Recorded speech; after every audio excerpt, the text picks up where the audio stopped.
करके लावे, मैयू करती प्यार, पिता कहे मेरे पूत सपूता, अकल बंद होशियार जगत में मतलब को, सुंदर वस्त्राभूषण नारी मांगे बारंबार, और जो जाको लायके न दोगे तो मुखड़ा लिए बेगार जगत में मतलब को।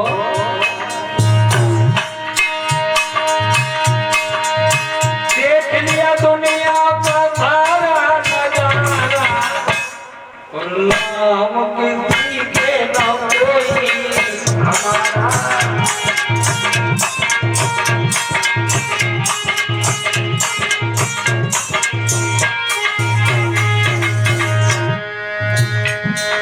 मतलबती भैया भैया बुलावे,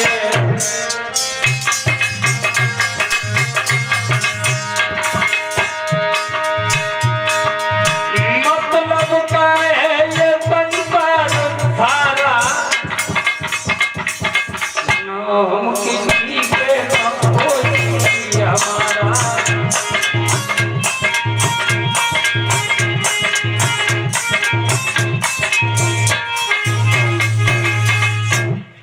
भरत महाराज और रोते जा रहे हैं, बढ़ते जा रहे हैं।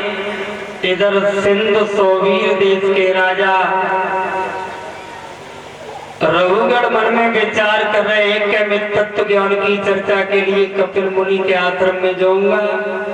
इधर भरत दौड़ते जा रहे हैं तो एक सामंतक नाम का डाकू था, उसने देवी मैया से कहा था कि मेरे पुत्र पैदा हो जाए तो मैं एक मनुष्य की भेंट चढ़ाऊंगा।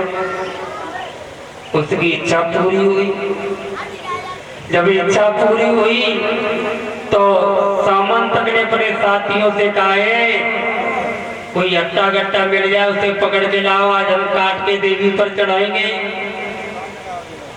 तो चले और कोई ना मिलो जी, भरत ही चले आए। तो डाकुओं ने पूछा भैया कहाँ जा रहे हो? बोले रास्ता पे। मतलब हम तुम्हें पूछ रहे हैं कि तुम कहाँ जा रहे हो? बोले रास्ता पे जा रहे हैं। बोले हमारे साथ चलोगे? बोले चलो। बोले जाते चोर को मिले ले गए। सामंतक ने पूछा क्यों रे, क्या नाम है तुम्हारा? भरत। भरत? बोले हाँ। बोले हम तुम्हारी गर्दन काटेंगे।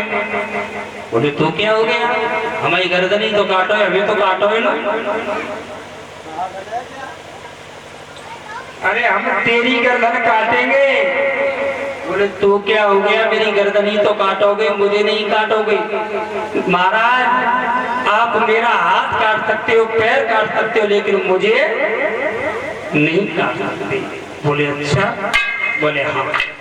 तो परीक्षित महाराज सुंदर सुंदर यंत्र लगवाए, तेल लगवाए, सुंदर वस्त्र पहनवाए।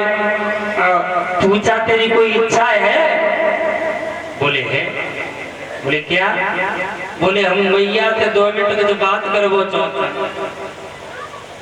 बात। बोले हाँ करो। तो देवी के सामने भरत ने हाथ जोड़े, या देवी सर्वभूतेषु विद्यारूपेण सन्निष्ठिता, नमस्तस्यै नमस्तस्यै नमस्तस्यै नमो नमः। जयंती मंगला काली भद्रकाली कपालिनी दुर्गा चमो शिवा दात्री। जैसे ही मंत्र बोला हाथ जोड़ करके देवी की प्रार्थना की, और सामंतक ने जैसे ही तलवार को एकदम उठाया तो भद्रकाली की मूर्ति एकदम फट गई।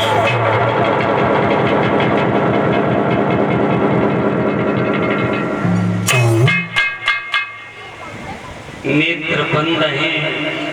देवी ने जितने भी डाकू थे सबका कत्ल वे धाड़े कटते ही नहीं। अब हम कटे ही कारण का है। देवी ने परीक्षित महाराज केस पकड़े नालायक, तुझे यही पता नहीं है कि तेरे साथ में क्या हो रहा है? तो डर के मोए एकदम गिर जाते हैं, उठ जाते हैं, पीछे भजन जाते हैं, दौड़ से जाते। उधर से राजा रघुगण आ रहा है, और जब रघुगण आ रहा है परीक्षित महाराज, तो रघुगण की पालकी का एक कहाड़ बीमार पड़ गया, पालकी थाड़ी है गई। मंत्री, अरे पालकी रोक क्यों नहीं भैया? पालकी क्यों रुक गई? ले चलो। इसलिए रुक गई कि हमारी पालकी एक कहाड़ बीमार पड़ गया है। बीमार पड़ गया, बीमार पड़ गया तो एक काम करो, कोई मिल जाए भाई लगाई लो, हमें राजा महाराज जी कपिल मुनि के यहाँ जाना, जल्दी करवा। तो परीक्षित महाराज कहा ढूंढने लगे, ये भरत महाराज रोते आ रहे हैं रास्ता में, प्रभु आज 4 दिन हो गए भोजन नहीं मिला, जहाँ जाते हैं वो संकट ही सामने आता है, ये मेरे साथ में क्या हो रहा है? तब तक तो पूछ लगे भैया कौन जा रहे हो? बोले कहाँ जा रहे हो तुम? बोले रास्ता पे जा रहे हैं। रास्ता? बोले हाँ। बोले हमारा एक साथी बीमार पड़ गया, हमारी मदद कर दोगे? बोले चलो। तो परीक्षित महाराज चौथे कहाड़े की जगह पे भरत जी लग गए। जब भरत लगे चले तो इनके चले को सेंटर सबसे अलग, सब तो सही चलता है लेकिन ये नीचे धरती पर देख के चलता है। चिट्ठी पर तो ऊँच आता है, चीटा पर तो ऊँचता है, धरता है, फिर उठाता है, फिर पालकी हदैया। राजा बोला मंत्री, अरे नारायण मेरा सर टकरा रहा है, चलने का होश नहीं है तुम्हें? मंत्री बोलो महाराज हमारा दोस्त का है, नौ भर्ती करो ताकि चलवे की आदत ही सही ना सिखाई दे। और बता दो कि राजा रघुगण कहते हैं रघुगण। तो परीक्षित महाराज कछू तक तो सही चले, थोड़ी देर बोले तो फिर उले, फिर पैर धरता है, फिर उठाता है, फिर धरता है। घोड़ा